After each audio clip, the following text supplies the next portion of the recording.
잠언 1장 1절에서 9절 말씀입니다. 다윗의 아들 이스라엘 왕 솔몬의 잠언이라. 이는 지혜와 훈계를 알게 하며 명철의 말씀을 깨닫게 하며 지혜롭게 공의롭게 정의롭게 정직하게 행할 일에 대하여 훈계를 받게 하며 어리석은 자를 슬기롭게 하며 젊은 자에게 지식과 근신함을 주기 위한 것이니, 지혜 있는 자는 듣고 학식이 더할 것이요 명철한 자는 지략을 얻을 것이라. 잠언과 비유와 지혜 있는 자의 말과 그 오묘한 말을 깨달으리라. 여호와를 경외하는 것이 지식의 근본이거늘 미련한 자는 지혜와 훈계를 멸시하느니라. 내 아들아, 내 아비의 훈계를 들으며 내 어미의 법을 떠나지 말라. 이는 내 머리에 아름다운 관이요 내 목에 금사슬이니라. 아멘.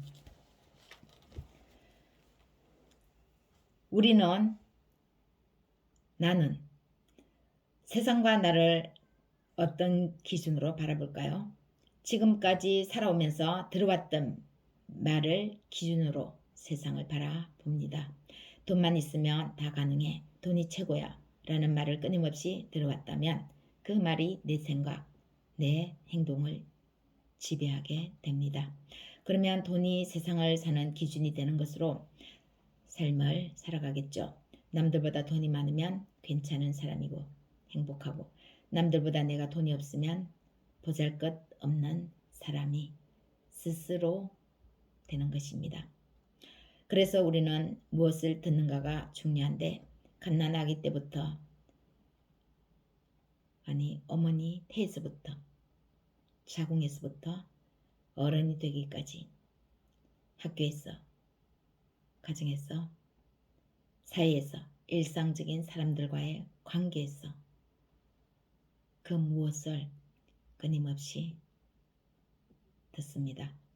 똑같은 말을 들려줘도 또 다 다르게 듣는 것도 참으로 신기합니다.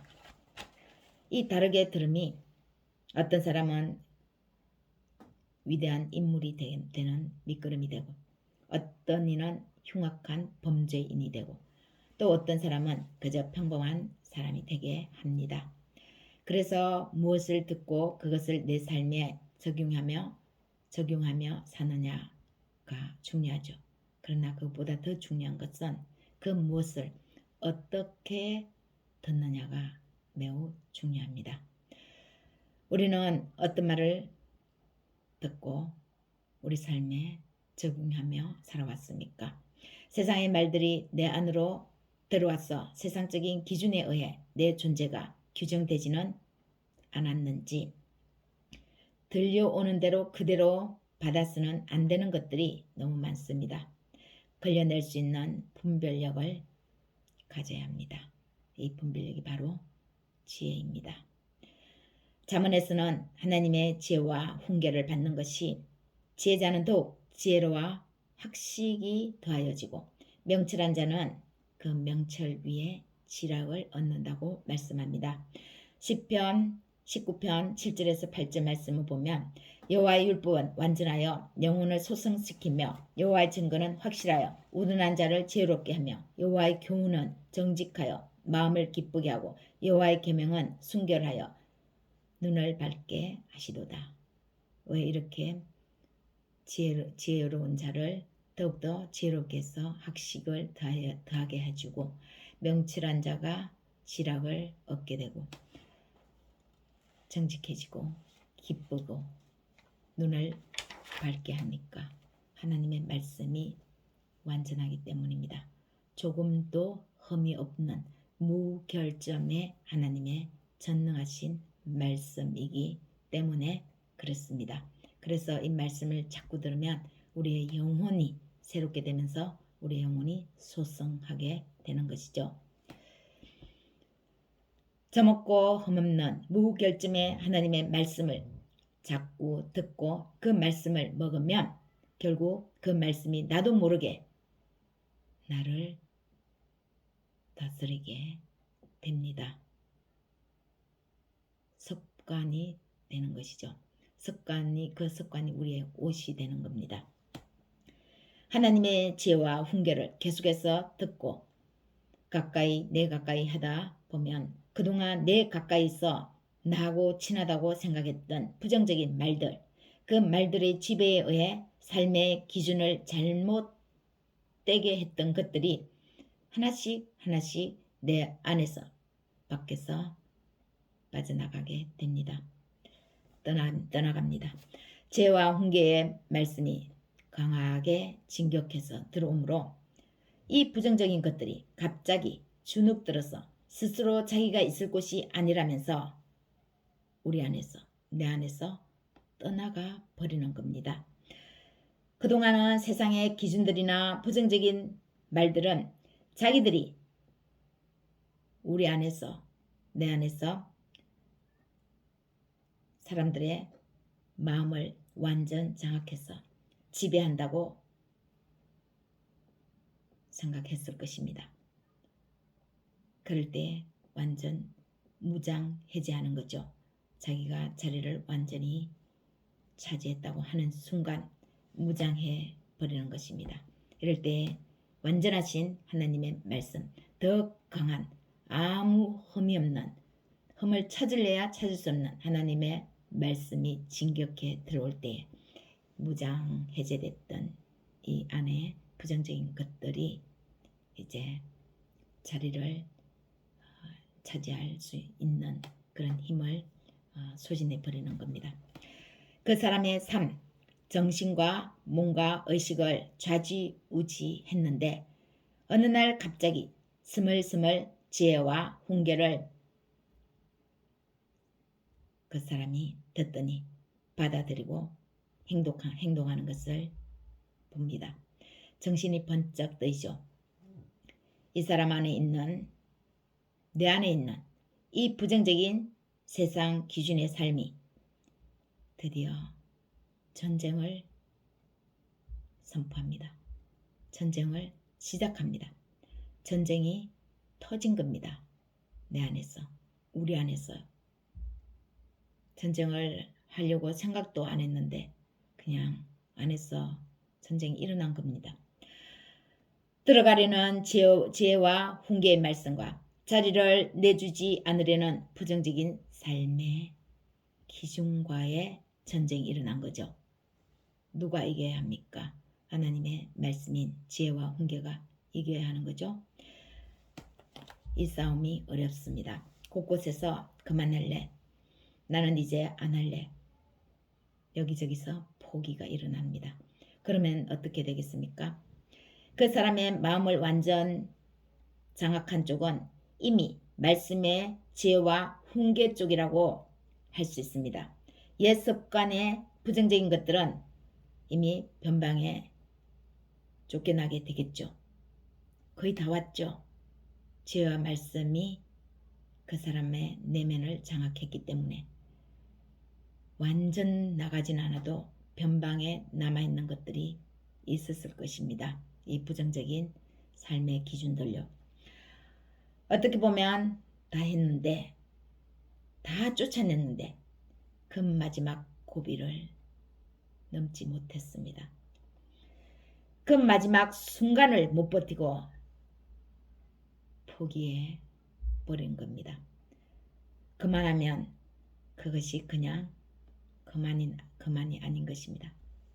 그 순간 어떻게 되겠습니까? 우리가 말씀 한 장을 다시 보겠습니다. 마태복음 12장 43절에서 45절 말씀입니다.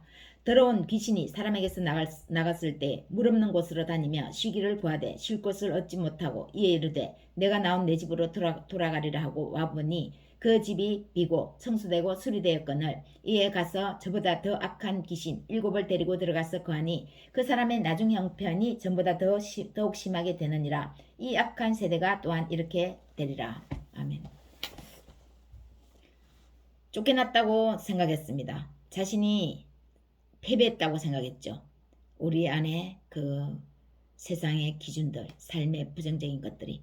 그래서 거의 전쟁에서 패했는데 알고 봤더니 이 전쟁에서 패한 부정적인 것들이 쉴 곳을 찾지 못하다가 가만히 생각하니까 예전에 그 사람 안이 어떻게 되어 있나 궁금해서 들어갔더니 그 사람이 지혜와 훈계의 말씀에서 포기하고 떠나버린 겁니다.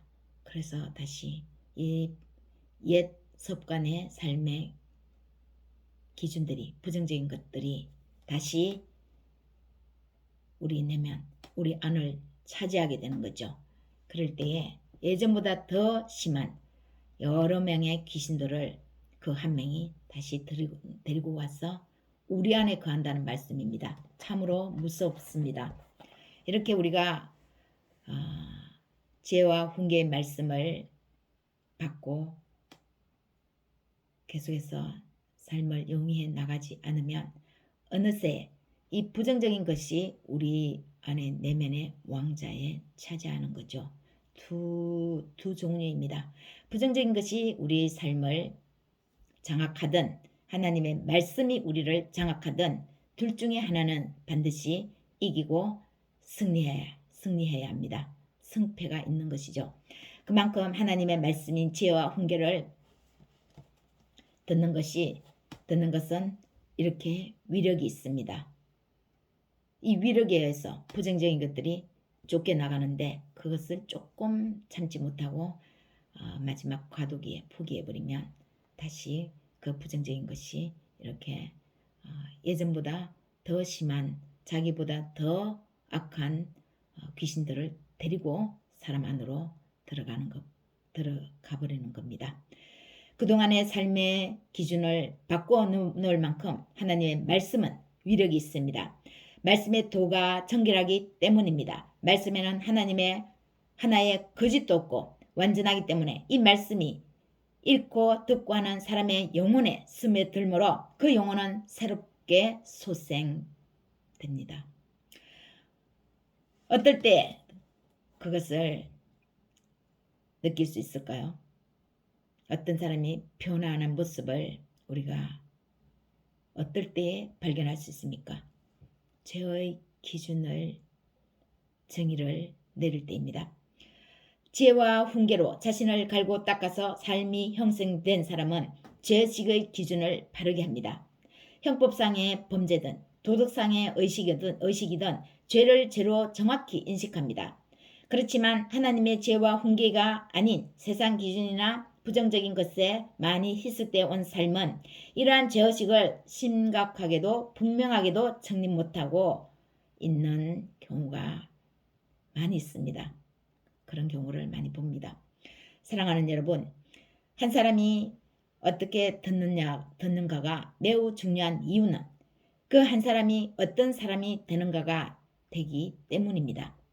그 한 사람에 의해서 세상이 변화될 수도 있습니다. 한 가정이 변화될 수도 있고 한 사회가 변화될 수도 있습니다. 그래서 어떻게 듣느냐의 그 한 사람이 매우 중요하다는 것입니다.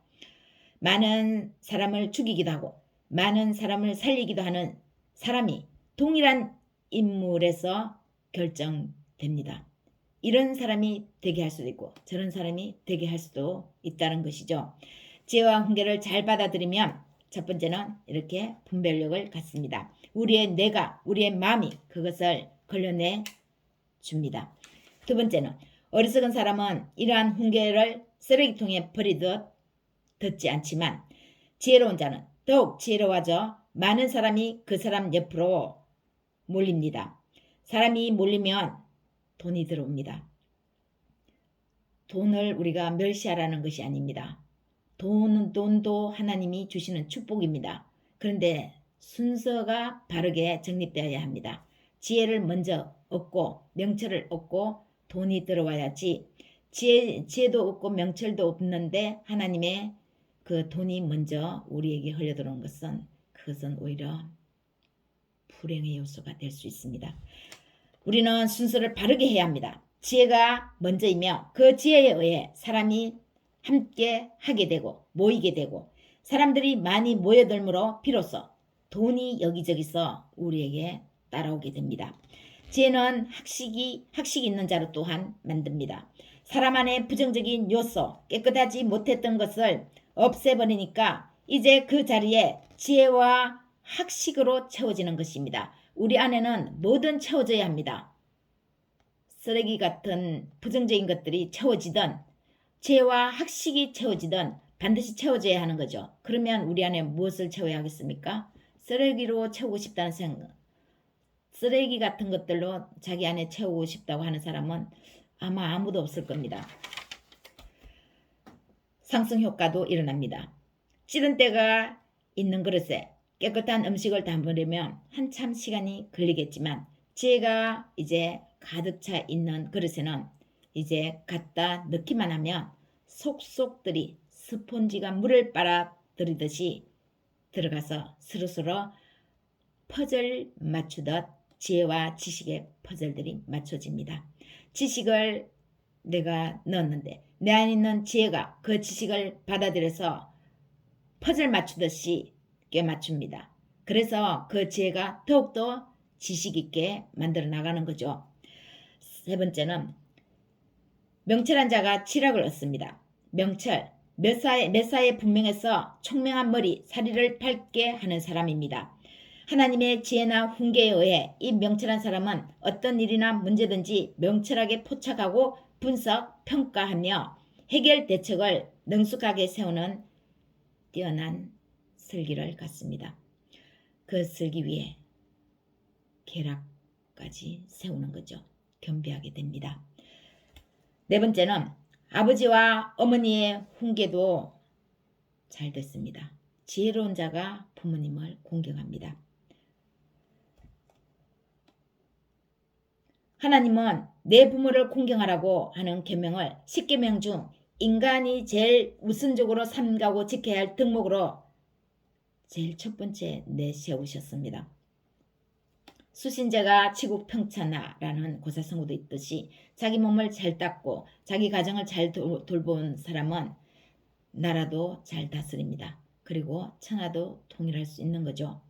훌륭한 일을 하는 사람은 먼저 부모의 훈계에도 귀를 잘 기울이는 사람입니다. 사랑하는 여러분, 우리는 오늘 하나님의 지혜와 훈계에 대해서 들었습니다. 우리의 삶의 기준이 지혜와 훈계에 의해 세워졌어. 이 세움 위에 하나님이 주시는 지혜와 명철을 더 풍성히 받아 누리시길. 그래서 많은 사람들이 그 지략에 모여들게 하는 우리 모두가 되기를 예수님의 이름으로 축원합니다.